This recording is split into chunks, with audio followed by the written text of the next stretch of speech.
आपका स्वागत है एक बार फिर से 9 पीएम कहानी चैनल में। आज हम जिस कहानी को सुनने वाले हैं उसका नाम है बड़े घर की बेटी, जिसे लिखा है मुंशी प्रेमचंद जी ने। बेनी माधव सिंह गौरीपुर गांव के जमींदार और नंबरदार थे। उनके पितामह किसी समय बड़े धन धान्य संपन्न थे। गांव का पक्का तालाब और मंदिर, जिनकी अब मरम्मत भी मुश्किल थी, उन्हीं के कीर्ति स्तंभ थे। कहते हैं इस दरवाजे पर हाथी झूमता था। अब उसकी जगह एक बूढ़ी भैंस थी, जिसके शरीर में अस्थि पंजर के सिवा और कुछ बाकी न रहा था। पर दूध शायद बहुत देती थी, क्योंकि एक न एक आदमी हाड़ी लिए उसके सिर पर सवार ही रहता था। बेनी माधव सिंह अपनी आधी से अधिक संपत्ति वकीलों को भेंट कर चुके थे। उनकी वर्तमान आय 1,000 रुपये वार्षिक से अधिक न थी। ठाकुर साहब के 2 बेटे थे। बड़े का नाम श्रीकंठ सिंह था। उसने बहुत दिनों के परिश्रम और उद्योग के बाद बीए की डिग्री प्राप्त की थी। अब एक दफ्तर में नौकर था। छोटा लड़का लाल बिहारी सिंह दोहरे बदन का सजीला जवान था। भरा हुआ मुखड़ा, चौड़ी छाती। भैंस का 2 सेर ताज़ा दूध वह उठकर सवेरे ही पी जाता था। श्रीकंठ सिंह की दशा बिल्कुल विपरीत थी। इन नेत्रप्रिय गुणों को उन्होंने बीए इन्हीं 2 अक्षरों पर न्यौछावर कर दिया था।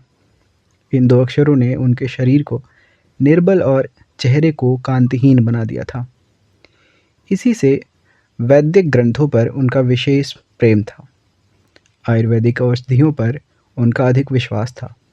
शाम सवेरे उनके कमरे से प्रायः खरल की सुरीली कर्ण मधुर ध्वनि सुनाई दिया करती थी। लाहौर और कलकत्ते के वैद्यों से बड़ी लिखा पढ़ी रहती थी। श्रीकंठ इस अंग्रेजी डिग्री के अधिपति होने पर भी अंग्रेजी सामाजिक प्रथाओं के विशेष प्रेमी न थे, बल्कि वह बहुधा बड़े जोर से उसकी निंदा और तिरस्कार किया करते थे। इसी से गांव में उनका बड़ा सम्मान था। दशहरे के दिनों में वह बड़े उत्साह से रामलीला होते और स्वयं किसी न किसी पात्र का पार्ट ले लेते थे। गौरीपुर में रामलीला के वही जन्मदाता थे। प्राचीन हिंदू सभ्यता का गुणगान उनकी धार्मिकता का प्रधान अंग था। सम्मिलित कुटुंब के तो एकमात्र उपासक थे। आजकल स्त्रियों को कुटुंब में मिलजुल कर रहने की जो अरुचि होती है, उसे वह जाति और देश दोनों के लिए हानिकारक समझते थे। यही कारण था कि गांव की ललनाएं उनकी निंदक थीं। कोई कोई तो उन्हें अपना शत्रु समझने में भी संकोच न करती थीं। स्वयं उनकी पत्नी को ही इस विषय में उनसे विरोध था। यह इसलिए नहीं कि उसे अपने सास ससुर, देवर या जेठ आदि से घृणा थी, बल्कि उसका विचार था कि यदि बहुत कुछ सहने और तरह देने पर भी परिवार के साथ निर्वाह न हो सके, तो आए दिन की कलह से जीवन को नष्ट करने की अपेक्षा यही उत्तम है कि अपनी खिचड़ी अलग पकाई जाए। आनंदी एक बड़े उच्च कुल की लड़की थी। उसके बाप एक छोटी सी रियासत के ताल्लुकेदार थे। विशाल भवन, एक हाथी, 3 कुत्ते, बाज, बहरी, शिकरे, झाड़ फानूस, ऑनरेरी मजिस्ट्रेट और ऋण, जो एक प्रतिष्ठित ताल्लुकेदार के भोग्य पदार्थ हैं, सभी यहाँ विद्यमान थे। नाम था भूप सिंह। बड़े उदारचित्त और प्रतिभाशाली पुरुष थे। पर दुर्भाग्य से लड़का एक भी नहीं था। 7 लड़कियां हुईं और दैव योग से सब के सब जीवित रहीं। पहली उमंग में तो उन्होंने 3 ब्याह दिल खोल कर किए, पर 15-20 हजार रुपयों का कर्ज सिर पर हो गया। तब आंखें खुली, हाथ समेट लिया। आनंदी चौथी लड़की थी। वह अपनी सब बहनों से अधिक रूपवती और गुणवती थी। इससे ठाकुर भूप सिंह उसे बहुत प्यार करते थे। सुंदर संतान को कदाचित उसके माता पिता भी अधिक चाहते हैं। ठाकुर साहब बड़े धर्म संकट में थे कि इसका विवाह कहाँ करें। न तो यही चाहते थे कि ऋण का बोझ बढ़े, और न यही स्वीकार था कि उसे अपने को भाग्यहीन समझना पड़े। एक दिन श्रीकंठ उनके पास किसी चंदे का रुपया मांगने आए। शायद नागरी प्रचार का चंदा था। भूप सिंह उनके स्वभाव पर रीझ गए और धूमधाम से श्रीकंठ सिंह का आनंदी के साथ ब्याह हो गया। आनंदी अपने नए घर में आई तो यहाँ का रंग ढंग कुछ और ही देखा। जिस टीम टाम की उसे बचपन में ही आदत पड़ गई थी, वह यहाँ नाम मात्र को भी न थी। हाथी घोड़ों का तो कहना ही क्या, कोई सजी हुई सुंदर बहली तक न थी। रेशमी स्लीपर साथ लाई थी, पर यहाँ बाग कहाँ। मकान में खिड़कियां तक न थीं, न जमीन पर फर्श, न दीवार पर तस्वीरें। यह एक सीधा साधा देहाती गृहस्थी का मकान था, किंतु आनंदी ने थोड़े ही दिनों में अपने को इस नई अवस्था के ऐसा अनुकूल बना लिया, मानो उसने विलास के सामान कभी देखे ही न थे। एक दिन दोपहर के समय लाल बिहारी सिंह दो चिड़िया लिए हुए आया और भावच से बोला, जल्दी से पका दो, मुझे भूख लगी है। आनंदी भोजन बनाकर उसकी राह देख रही थी। अब वह नया व्यंजन बनाने बैठी। हांडी में देखा तो घी पाव भर से अधिक था ही नहीं। बड़े घर की बेटी किफायत के जाने, उसने सब घी मांस में डाल दिया। लाल बिहारी खाने बैठा तो दाल में घी न था। बोला, दाल में घी क्यों नहीं छोड़ा? आनंदी ने कहा, घी सब मांस में पड़ गया। लाल बिहारी जोर से बोला, अभी परसों घी आया है, इतना जल्दी उठ गया? आनंदी ने उत्तर दिया, आज तो कुल पाव भर रहा होगा, वह सब मैंने मांस में डाल दिया। जिस तरह सूखी लकड़ी जल्दी से जल उठती है, उसी तरह क्षुधा से बावला मनुष्य जरा जरा सी बात पर तिनक जाता है। लाल बिहारी को भावज की यह ढिठाई बहुत बुरी मालूम हुई। तिनक कर बोला, मैके में तो चाहो घी की नदी बहती हो। स्त्री गालियां सह लेती हैं, मार भी सह लेती हैं, पर मैके की निंदा उनसे सही नहीं जाती। आनंदी मुंह फेर कर बोली, हाथी मरा भी तो 9 लाख का, वहां इतना घी नित नाइकहार खा जाते हैं। लाल बिहारी जल गया, थाली उठाकर पलट दी और बोला, जी चाहता है जीभ पकड़कर खींच लूं। आनंदी को भी क्रोध आ गया, मुंह लाल हो उठा। बोली, वह होते तो आज इसका मजा जरूर चखाते। अब अपड़ उजड ठाकुर से ना रह गया। उसकी स्त्री एक साधारण जमींदार की बेटी थी। जब जी चाहता उस पर हाथ साफ कर लिया करता था। खड़ा उठाकर आनंदी की ओर जोर से फेंका और बोला, जिसके गुमान पर भूली हुई हो उससे भी देखूंगा और तुम्हें भी। आनंदी ने हाथ से खड़ाऊ रोका, सिर बच गया, पर अंगुली में बड़ी चोट आई। क्रोध के मारे हवा से हिलते पत्ते की तरह कांपती हुई अपने कमरे में आकर खड़ी हो गई। स्त्री का बल और साहस, मान और मर्यादा पति तक ही है। उसे अपने पति के ही बल और पुरुषत्व का घमंड होता है। आनंदी खून का घूंट पीकर रह गई। श्रीकंठ सिंह शनिवार को घर आया करते थे। बृहस्पति को यह घटना हुई थी। 2 दिन तक आनंदी कोप भवन में रही, न कुछ खाया न पिया, उसकी बाट देखती रही। अंत में शनिवार को वह नियम अनुकूल संध्या समय घर आए और बाहर बैठकर कुछ इधर उधर की बातें, कुछ देश काल संबंधी समाचार तथा कुछ नए मुकदमों आदि की चर्चा करने लगे। यह वार्तालाप 10 बजे रात तक होता रहा। गांव के भद्र पुरुषों को इन बातों में ऐसा आनंद मिलता था कि खाने पीने की भी सुधि न रहती थी। श्रीकंठ को पिंड छुड़ाना मुश्किल हो जाता था। ये 2-3 घंटे आनंदी ने बड़े कष्ट से काटे। किसी तरह भोजन का समय आया, पंचायत उठी। एकांत हुआ तो लाल बिहारी ने कहा, भैया आप जरा भाभी को समझा दीजिए कि मुंह संभाल कर बातचीत किया करें, नहीं तो एक दिन अनर्थ हो जाएगा। बेनी माधव सिंह ने बेटे की ओर साक्षी दी। हाँ हाँ, बहुओं बेटियों का यह स्वभाव अच्छा नहीं कि मर्दों के मुंह लगें। लाल बिहारी ने कहा, वे बड़ी घर की बेटी हैं तो हम भी कोई कुर्मी का हार नहीं है। श्रीकंठ ने चिंतित स्वर से पूछा, आखिर बात क्या हुई? ध्यान देने की बात है, यहाँ जातिवाद को प्रेमचंद कैसे लाते हैं। लाल बिहारी ने कहा, कुछ भी नहीं, यूं ही आप उलझ पड़ी। मैके के सामने हम लोगों को कुछ समझती ही नहीं है। श्रीकंठ खा पी कर आनंदी के पास गए। वे भरी बैठी थी। यह हजरत भी कुछ तीखे थे। आनंदी ने पूछा, चित्त तो प्रसन्न है? श्रीकंठ बोले, बहुत प्रसन्न है, पर तुम आजकल घर में यह क्या उपद्र मचा रखी हो? आनंदी की त्योरियों पर बल पड़ गए। झुंझलाहट के मारे बदन में ज्वाला सी दहक उठी। बोली, जिसने तुमसे यह आग लगाई है उसे पाऊं तो मुंह झुलस दूं। श्रीकंठ बोल पड़ा, इतनी गर्म क्यों होती हो, बात तो कहो।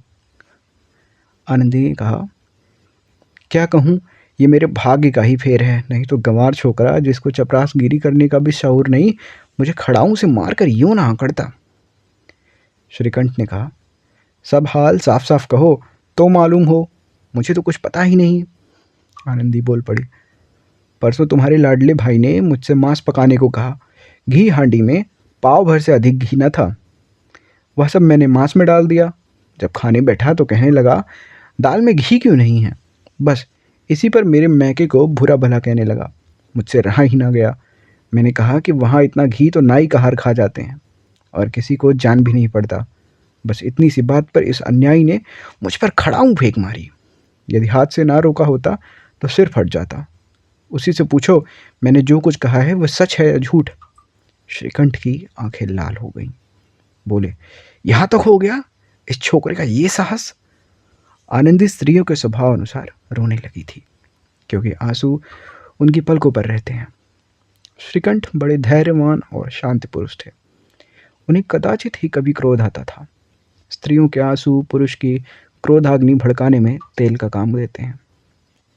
रात भर करवटें बदलते रहे। उद्विग्नता के कारण पलक तक नहीं झपकी। प्रातःकाल अपने बाप के पास जाकर बोले, दादा, अब इस घर में मेरा निवाह न होगा। इस तरह की विद्रोहपूर्ण बातें कहने पर श्रीकंठ ने कितनी बार ही अपने कई मित्रों को आड़े हाथों लिया था, पर दुर्भाग्य आज उन्हें स्वयं ही वे बातें अपने मुंह से कहनी पड़ी। दूसरों को उपदेश देना भी कितना सहज है। बेनी माधव सिंह घबरा उठे और बोले, क्यों? श्रीकंठ, इसलिए कि मुझे भी अपनी मान प्रतिष्ठा का कुछ विचार है। आपके घर में अब अन्याय और हठ का प्रकोप हो रहा है। जिनको बड़ों का आदर सम्मान करना चाहिए वे उनके सिर चढ़ते हैं। मैं दूसरों का नौकर ठहरा, घर पर रहता नहीं। यहाँ मेरे पीछे स्त्रियों पर खड़ा हूँ और जूतों के बौछारें होती हैं। कड़ी बात तक की चिंता नहीं। कोई एक की दो कह ले, वहाँ तक मैं सह सकता हूँ, किंतु यह कदापि नहीं हो सकता कि मेरे ऊपर लात घुसे पड़े और मैं दम न मारूं।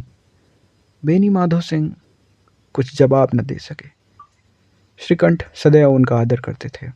उनके ऐसे तेवर देखकर बूढ़ा ठाकुर अवाक रह गया। केवल इतना ही बोला, बेटा, तुम बुद्धिमान होकर ऐसी बातें करते हो। स्त्रियां इस तरह घर का नाश कर देती हैं। इनको बहुत सिर चढ़ाना अच्छा नहीं। श्रीकंठ ने कहा, इतना मैं जानता हूँ, आपके आशीर्वाद से ऐसा मूर्ख नहीं हूँ।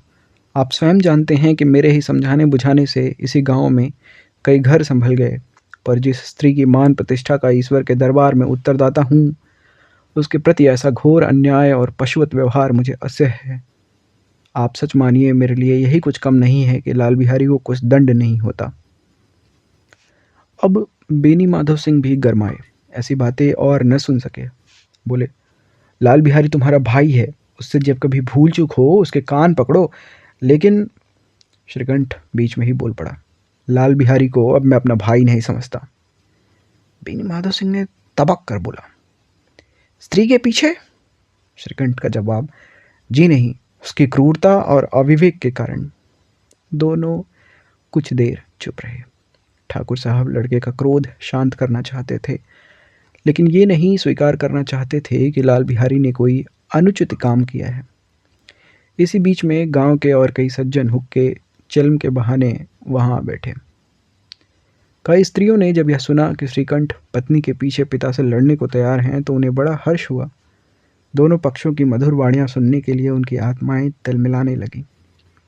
गांव में कुछ ऐसे कुटिल मनुष्य भी थे जो इस कुल की नीतिपूर्ण गति पर मन ही मन चलते थे।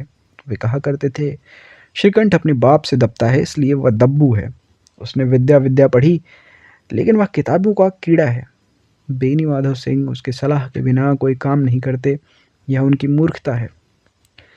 इन महानुभावों की शुभकामनाएं आज पूरी होती दिखाई दी। कोई हुक्का पीने के बहाने और कोई लगान की रसीद दिखाने आकर बैठ गया। बेनी माधव सिंह पुराने आदमी थे, इन भावों को ताड़ गए।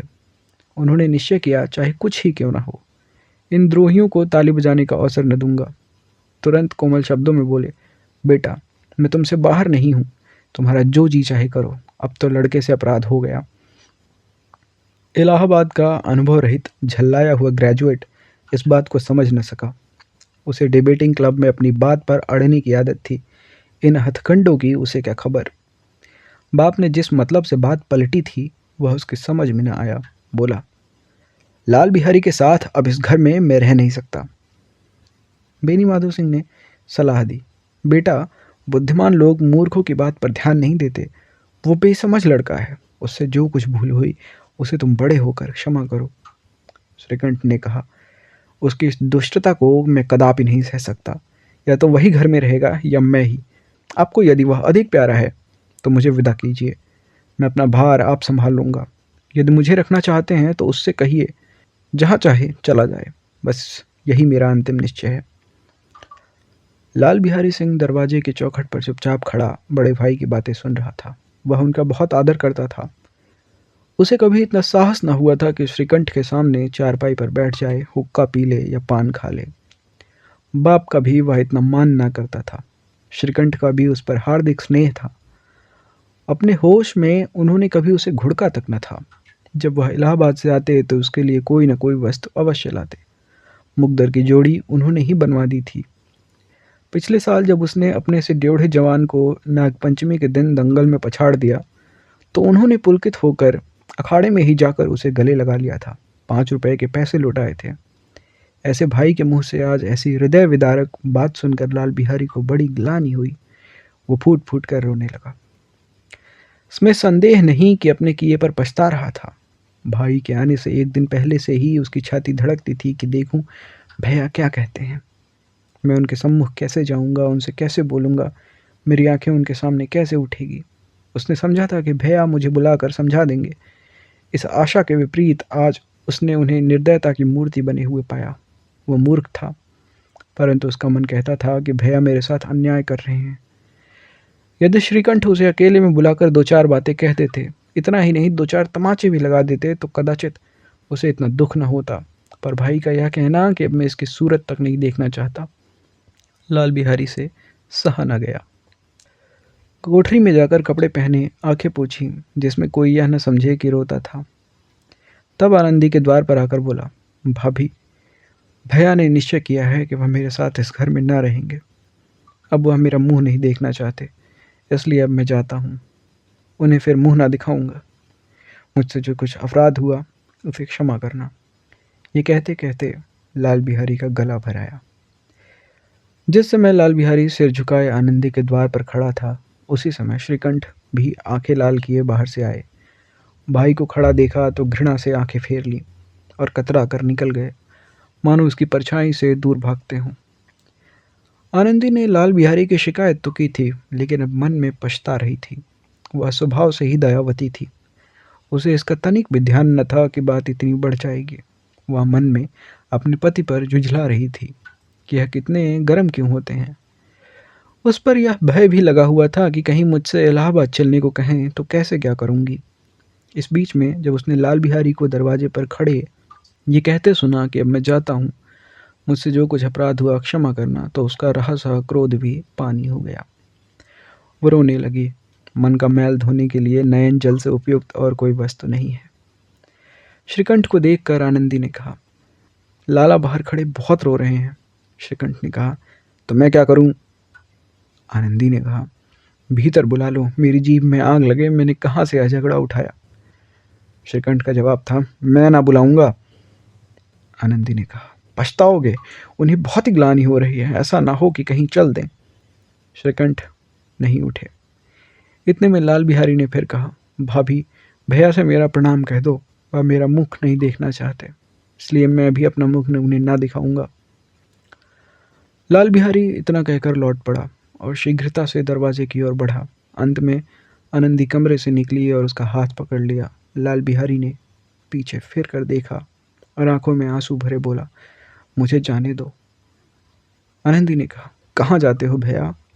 लाल बिहारी, जहाँ कोई मेरा मुंह न देखे। मैं तुम लोगों के साथ रहने योग्य नहीं हूँ।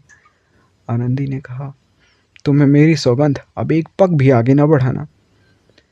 लाल बिहारी ने कहा, जब तक मुझे यह न मालूम हो जाए कि भैया का मन मेरी तरफ से साफ हो गया, तब तक मैं इस घर में कदापि न रहूंगा। आनंदी ने कहा, मैं ईश्वर को साक्षी देकर कहती हूँ कि तुम्हारी ओर से मेरे मन में तनिक भी मैल नहीं है। अब श्रीकंठ का हृदय भी पिघल उठा। उन्होंने बाहर आकर लाल बिहारी को गले लगा लिया। दोनों भाई खूब फूट फूट कर रोए। लाल बिहारी ने सिसकते हुए कहा, भैया अब कभी मत कहना कि मैं तुम्हारा मुंह न देखूंगा। इसके सिवा आप जो दंड दोगे मैं सहर्ष स्वीकार करूंगा। श्रीकंठ ने कांपते हुए स्वर में कहा, लल्लू इन बातों को बिल्कुल भूल जाओ। ईश्वर चाहेगा तो फिर ऐसा अवसर न आएगा। बेनी माधव सिंह बाहर से आ रहे थे। दोनों भाइयों को गले मिलते देखकर आनंद से पुलकित हो गए। बोल उठे, बड़े घर की बेटियां ऐसी ही होती हैं, बिगड़ता हुआ काम बना लेती हैं। गांव में जिसने यह वृतांत सुना उसी ने इन शब्दों में आनंदी की उदारता को सराहा। बड़े घर की बेटियां ऐसी ही होती हैं। धन्यवाद। अगर आपको हमारा वीडियो चैनल पसंद आता है, हमारी कहानियाँ अच्छी लगती हैं तो हमारे चैनल को ज़रूर सब्सक्राइब करें और इस वीडियो को लाइक करना बिल्कुल ना भूलिएगा। मिलते हैं एक अगली वीडियो में एक नई कहानी के साथ। धन्यवाद।